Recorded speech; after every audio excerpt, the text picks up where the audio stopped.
Cinderella was now 75 years old, after a fulfilling life with the now passed away prince.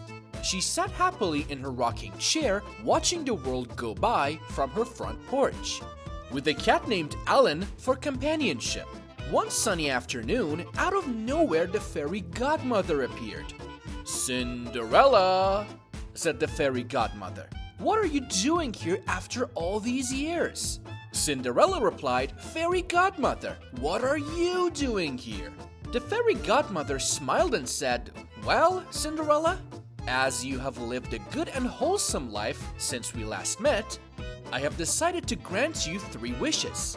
Is there anything for which your heart still wants?" Cinderella was overjoyed, and after some thoughtful consideration, she quietly uttered her first wish. "I wish I was wealthy beyond comprehension." So instantly, her rocking chair turned into solid gold. Cinderella was stunned, but Alan, her old cat, jumped off her lap quivering with fear. "Oh, thank you, fairy godmother," Cinderella exclaimed. The fairy godmother replied, "It's the least I can do. What does your heart desire for your second wish?" So Cinderella looked down at her frail body and said, "I wish I were young and full of beauty and youth again."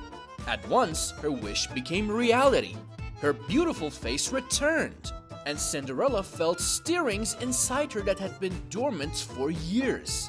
Then the fairy godmother spoke again. "You have one more wish. What will you have?" So Cinderella looked over to the frightened cat in the corner and said, "I wish for you to transform Alan, my old cat, into a handsome young man." So magically, Alan suddenly underwent a transformation. When it was complete, he turned into a very handsome man. The fairy godmother smiled and said, "Congratulations, Cinderella, enjoy your new life."